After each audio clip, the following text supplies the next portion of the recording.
Let's draw the Lewis structure of O3, better known as ozone. To accurately depict the Lewis structure of O3, follow these steps. Begin with a rough sketch. Illustrate the chemical bonds between the atoms. Identify and mark lone pairs on the atoms. Ensure all oxygen atoms have complete octets. Calculate formal charges to achieve a stable Lewis structure with the least possible formal charges. Before sketching the preliminary rough diagram, we will start by calculating the total number of valence electrons and then identify the central atom. The total valence electrons in O3 are determined by summing the valence electrons of each atom. Each oxygen, a member of group 16, provides 6 valence electrons.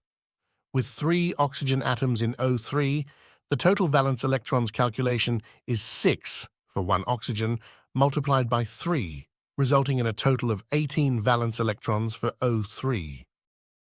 When determining the central atom for O3, any of the 3 oxygen atoms can be chosen as the central atom. Let's opt for the oxygen in the center as the central atom. Therefore, for the preliminary sketch of O3, position the 3 oxygen atoms in one straight line next to each other. A single chemical bond is represented by 2 electrons. Therefore, here we will illustrate 2 chemical bonds. First, position 2 electrons on the left side to indicate the chemical bond between the center and the left oxygen. Similarly, place another 2 electrons on the right side to represent another chemical bond between the center and the right oxygen. In this way, out of the 18 total valence electrons, 4 are utilized, leaving 14 electrons still unutilized. Lone pairs consist of electron pairs not used in chemical bonding. Remember that each pair comprises 2 electrons, so with 14 remaining electrons, 7 electron pairs can be formed and marked on the structure as lone pairs. It's important to note that oxygen, a period 2 element, cannot keep more than 8 electrons in its valence shell. Also, remember to always start marking lone pairs first on the outside atoms and then proceed to mark on the central atom.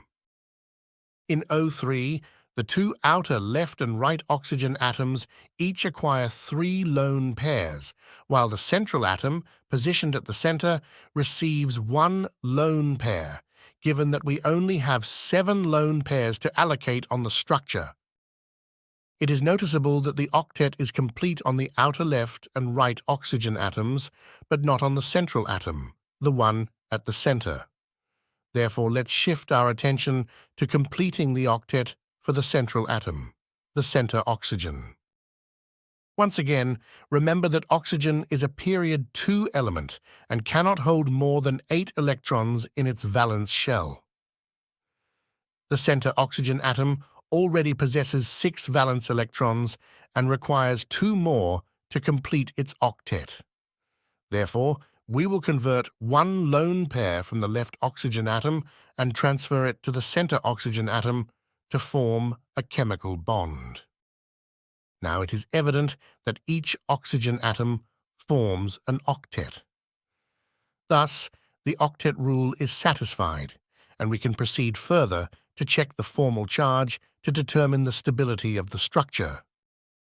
This is the formula we can use to calculate formal charges for the O3 Lewis structure. Formal charge equals valence electrons minus non-bonding electrons minus half times bonding electrons. Enter the necessary data and assign the values to calculate the formal charges for each specific atom.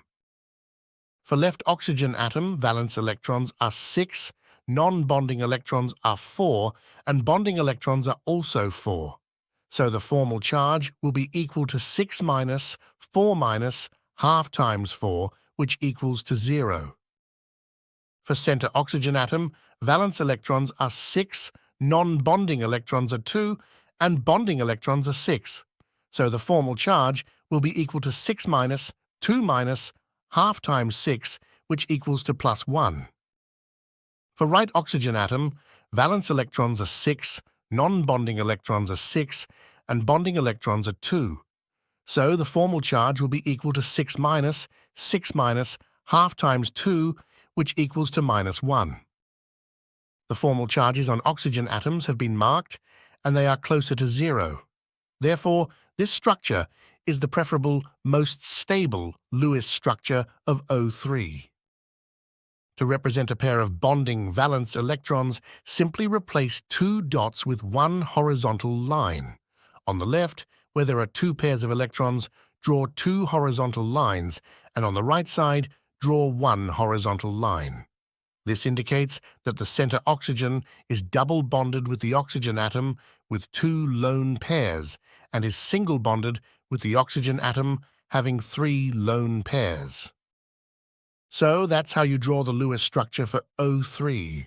If this explanation is clear and understandable, don't forget to like, also share this video, and subscribe to the channel.